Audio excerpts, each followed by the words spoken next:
En este vídeo haré un análisis rápido de la última hora del mercado de las criptomonedas y luego me centraré en analizar qué está pasando con Bitcoin, ya que está repitiendo el mismo patrón que ya ha formado en anteriores años post-halving. Bueno, como digo, rápidamente y para ubicar un poco qué está pasando en términos generales dentro del mercado, vamos a ver, ahora analizaremos Bitcoin, de hecho el vídeo lo voy a centrar en Bitcoin, pero vamos a ver qué es lo que están haciendo otros activos importantes. Por ejemplo, tenemos a Ethereum rompiendo o intentando romper de nuevo, esto es temporalidad de 4 horas, los máximos anteriores. Es una zona importante ya que para poder ver un movimiento correctivo en gráfico diario, pues como vimos durante esta etapa bajista de aquí, de finales de julio, principios de agosto, lo que primero tenemos que ver es un cambio de estructura en 4 horas. Fijaros que antes de iniciarse este gran movimiento correctivo, se formó un doble techo en 4 horas y un mini doble techo en esta parte final. Y a partir de aquí iniciamos la corrección. Pues bueno, en el hipotetiquísimo caso de que viéramos una estructura bajista, empezaría en 4 horas, no empezaría en gráfico diario. Así que dentro de toda esta sobrecompra o de este movimiento alcista en gráfico diario de 4 horas, incluso semanal de Ethereum, el primer punto es esta estructura, ¿no? Por eso es importante pues, ver un movimiento que en términos generales es fluido, como suele ocurrir cada vez que rompes un nivel de máximos dentro de una tendencia que continúa. Pues son estructuras que se mueven de forma fluida. En el momento en el cual no se mueven de forma fluida, pues ya tienes una pequeña alteración que puede terminar en un movimiento, por así decirlo, mayor, ¿no? Así que nada, simplemente es un poco entender esa tesitura de Ethereum y ya está. Si comparamos Ethereum con Bitcoin, llevamos ya unos días comentando que en el momento en el cual empiece a girarse todo, pues esta estructura formará un movimiento correctivo.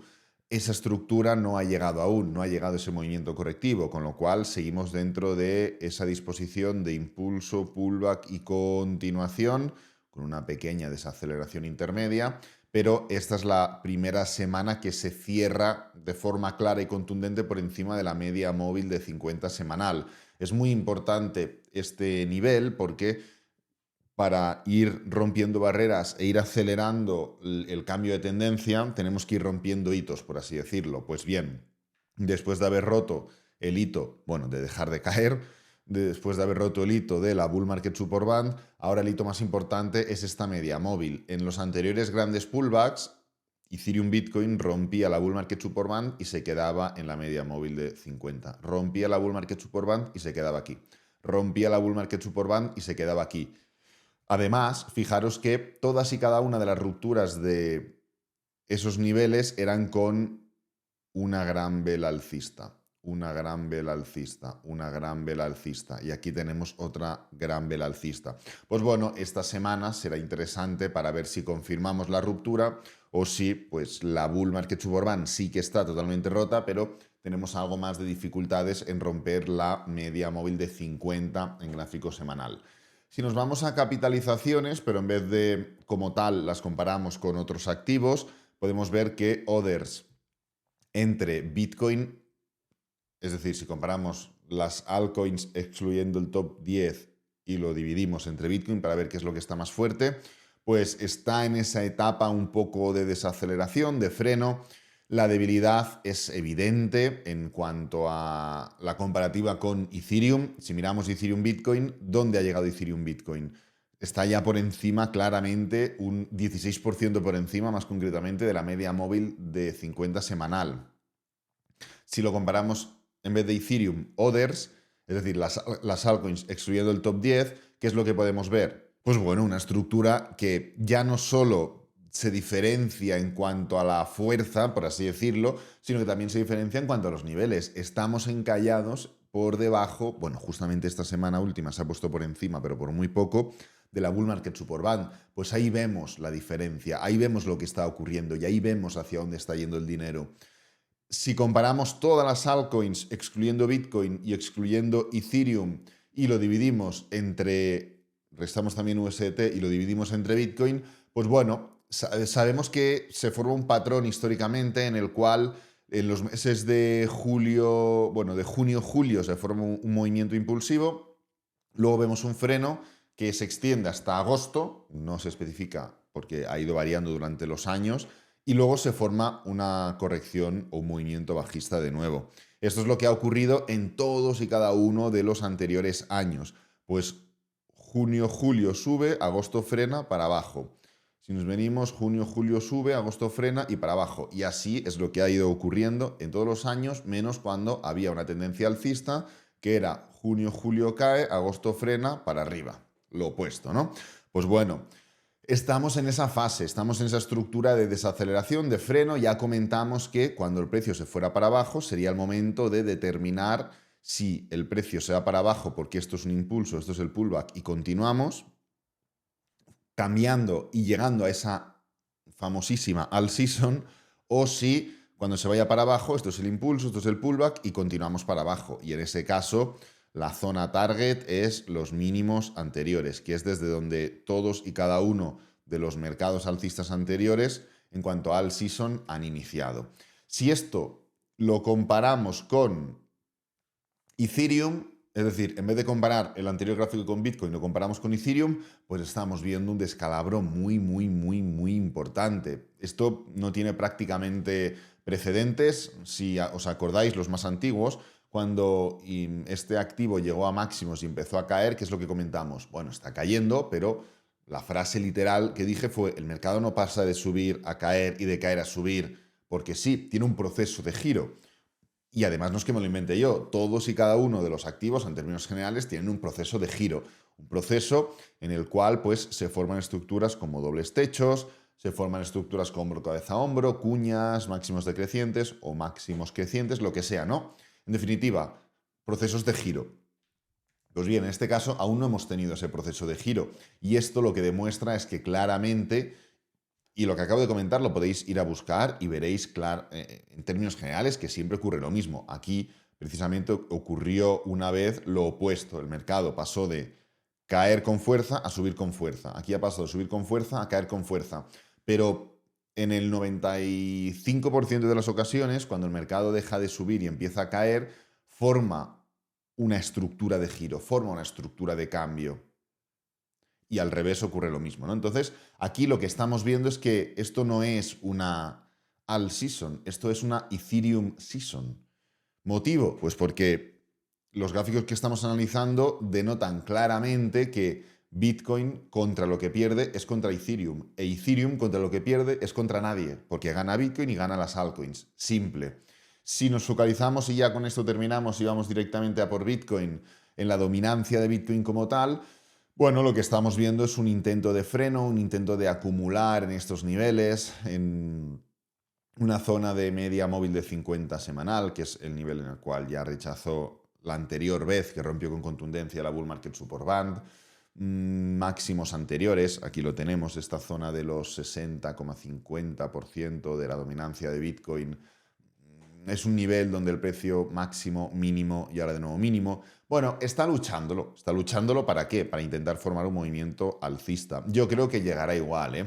Y como dije hace unos meses, veremos si es para continuar y dar el último coletazo o veremos si es para formar un pequeño impulso y luego ya formar un cambio de estructura definitivo. ¿Esto qué lo definirá? Lo definirá primero el tipo de pullback que forme Ethereum Bitcoin y cuándo se forme ese pullback. Y segundo, el tipo de movimiento, correctivo que formen Total 3 menos UST entre Bitcoin. Porque si no es un movimiento muy correctivo, para que la dominancia de Bitcoin suba tiene que salir pasta de otro lado. Si esto no corrige demasiado, significa que no está saliendo demasiado papel de Total 3 menos USDT, con lo cual no se puede hinchar Bitcoin y la dominancia no puede subir. Entonces, depende un poco de ese encaje de bolillos, como comento, que tendremos que ir viendo poco a poco. En cuanto a Bitcoin, estamos subiendo un 2,01%, nivel de los 121.700, muy cerca de nuevo de máximos históricos anteriores, y el precio está intentando dejar atrás esas dudas propias del freno y giro que se formó en gráfico semanal hace un par de semanas. Todo partió de esto de aquí, si os acordáis, para hacer una especie de proceso analítico de lo que vino ocurriendo. Entramos en una estructura de rango. Cuando el precio rompió, cerró y confirmó el rango, ya comentábamos que podíamos atacar literalmente esta zona de aquí, que eran los niveles de máximos anteriores. Yo esperaba, pues sinceramente, que el ataque fuera un poquito más duro, un poquito más claro. Sabíamos que se podía formar ese ataque por una mera cuestión de estadística. Bitcoin, históricamente, rompe niveles de máximos y luego hace un pullback. Máximos y pullback. Aquí en este caso no hizo el pullback, pero aquí volvió a hacer el pullback y aquí volvió a hacer un pullback. Con lo cual podíamos esperar que en el momento en el cual se rompieran estos máximos de aquí, el precio haría un pullback. Si nos focalizamos en exactamente si lo ha hecho, la respuesta es sí. Sí que lo ha hecho. Si miramos este punto de máximos y ponemos una línea horizontal y venimos aquí, al punto lo ha tocado. No es a lo que me refería, pero bueno, acordaos, esto es simplemente para hacer un proceso.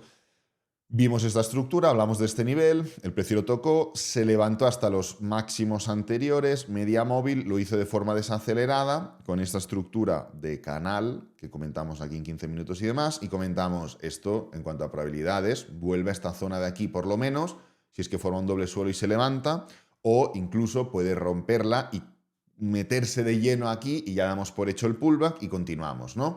Bueno, el precio intentó caer, se quedó a poquito del punto mínimo y luego se levantó. Aquí ya comentamos, esto es una alteración clarísima porque la estructura era muy clara hasta ahora, con lo cual todo lo que no sea que en las siguientes velas de aquí, y esto fue un vídeo de principios de la semana pasada, lo podéis ver, todo lo que no sea caer, caer, caer, significará un movimiento que ataque la zona de mínimos anteriores. ¿Por qué? Pues porque del mismo modo que el precio de Bitcoin cuando rompe un nivel de máximo, luego hace un pullback para continuar, rompe un nivel de máximo, hace un pullback para continuar, cuando rompe un nivel de mínimo, ¿qué es lo que hace? Pues un pullback para continuar, ¿no? Pues el precio sabíamos que podía haberse atraído hasta los mínimos anteriores para testear esa fuerza de continuación o falta de fuerza, que es lo que terminó ocurriendo.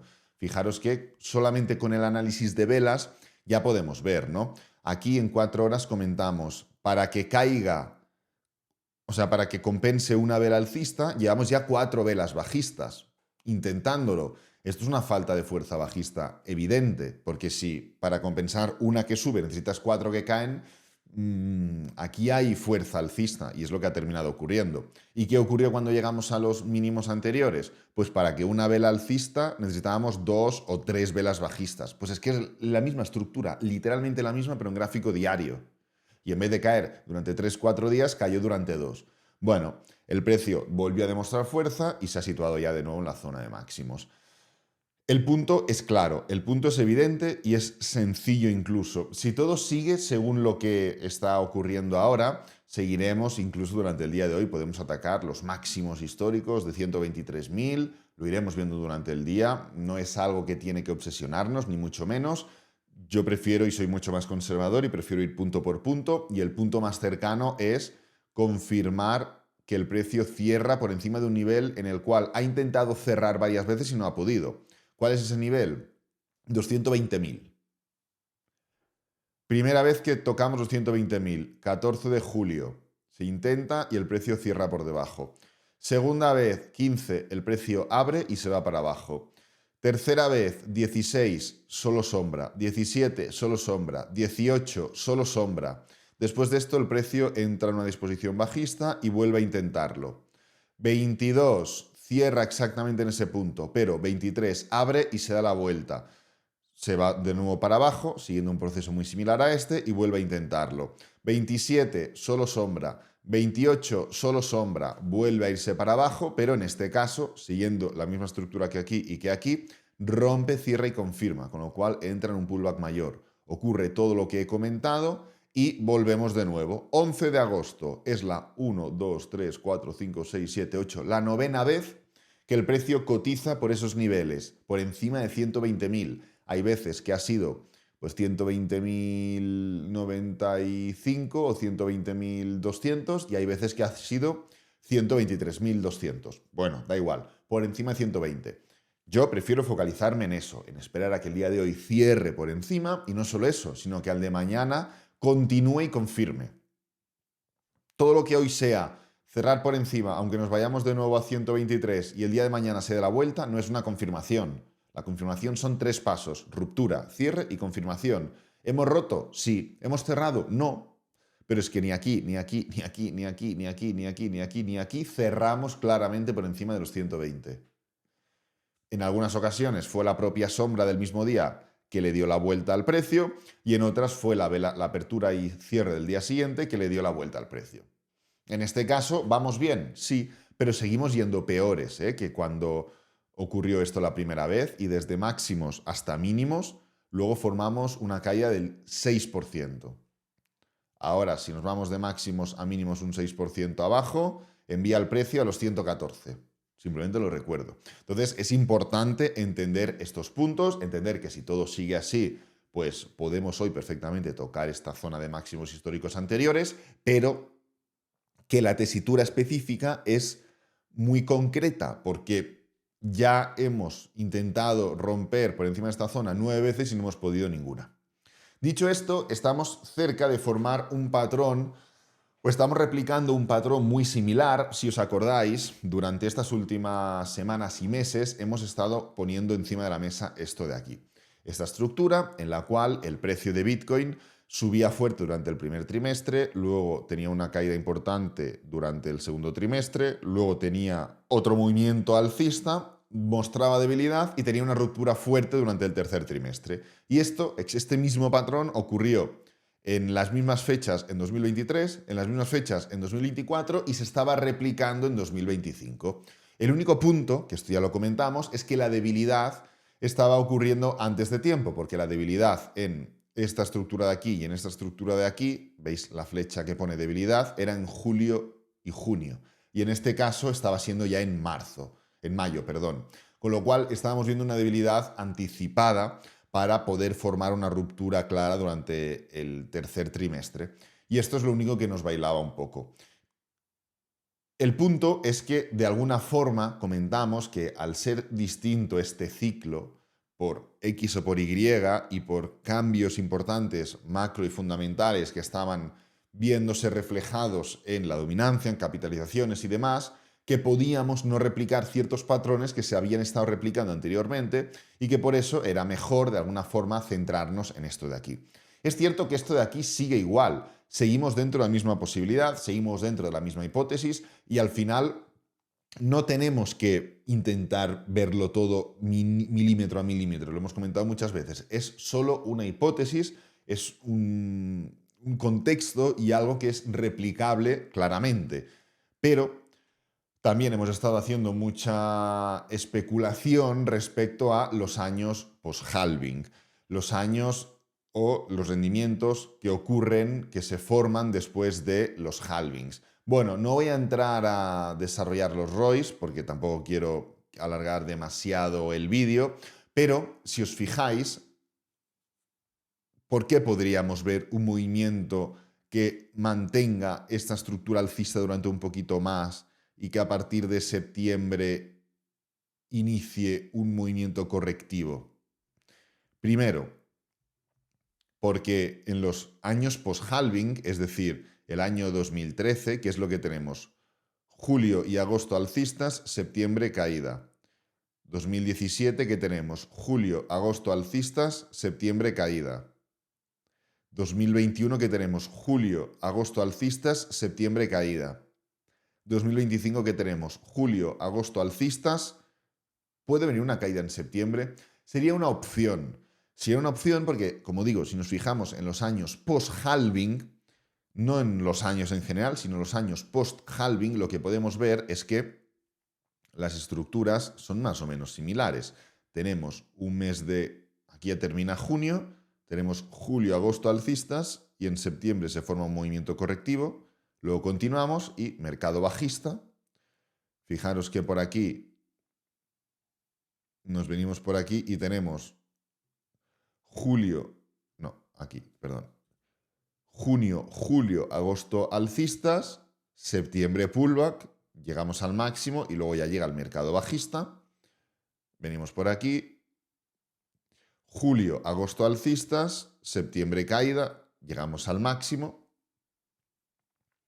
Incluso aquí podemos ver julio, agosto alcistas, septiembre caída, llegamos al máximo. Esto de aquí, pues bueno, la realidad es que el año post-halving sería el año 2021.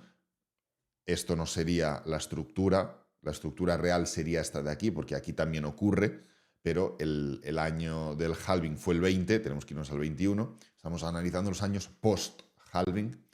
Fijaros que esto simplemente lo he comentado pues como una confirmación extra. El punto cuál es este de aquí. Julio, agosto alcistas, septiembre caída, llegamos al máximo y mercado bajista. Es decir, ¿qué es lo que vemos? Vemos que viene el halving en un año X, un año X más 1, tenemos julio y agosto alcistas, luego tenemos septiembre bajista, luego llegamos al máximo histórico y luego llegamos al mercado bajista. Con lo cual, sin olvidarnos de esto, que son dos patrones totalmente convergentes. ¿Por qué? Pues porque lo único que nos falta para que se replique lo mismo en 2025 que en 2024 y 2023 es que se forme una ruptura fuerte en el tercer trimestre, que septiembre sería claramente del tercer trimestre, y que luego, convergiendo todo esto, veamos año post-halving, julio y agosto alcistas, que ya lo estamos viendo, septiembre pullback, máximo final y mercado bajista, de alguna forma. Se está especulando en que si los mercados bajistas no llegan, que si los mercados bajistas ya tienen que olvidarse en criptomonedas o en Bitcoin, etcétera, etcétera, etcétera. Vale, lo acepto, pero dentro de un activo que no para de subir, no puede formar 5 o 6 meses bajistas, que es lo que ha hecho en todos los anteriores mercados bajistas. Es que no tiene nada que ver un mercado bajista en Bitcoin que un mercado bajista en el S&P 500. Cuando tú ves un mercado bajista en el S&P 500, sabes que hay un mercado bajista. Y el propio gráfico mensual forma máximos y mínimos decrecientes, no solo de las subidas anteriores, sino de las propias caídas. Te das cuenta de cuando llega un buen mercado bajista en el S&P 500. En Bitcoin, los mercados bajistas son 4 o 5 meses que caen. A veces se alarga más, a veces se alarga menos, pero es una caída y continúas. Y ves, en términos generales, un máximo y unos mínimos crecientes constantes. ¿No puede formarse algo similar? No sería algo extraño, sería algo incluso natural dentro de un equilibrio entre impulsos, pullbacks y continuaciones. Así que nada, simplemente quería destacar ese dato, ese patrón, ese gráfico, analizar la última hora de Bitcoin y también tratar un poco en el contexto general o global del mercado. Recuerda que abajo en el primer comentario fijado y la descripción del vídeo encontrarás otros enlaces de interés, cursos, tutoriales, formaciones, estrategias de trading, todo contenido 100% gratuito para que sigas formando sin necesidad de invertir tu dinero. Y este vídeo lo voy a dejar por aquí. Espero que te haya gustado, que te haya servido, que es lo importante. Si es así, dale me gusta, suscríbete, compártelo con amigos, con la familia y nos vemos en el próximo vídeo. Adiós.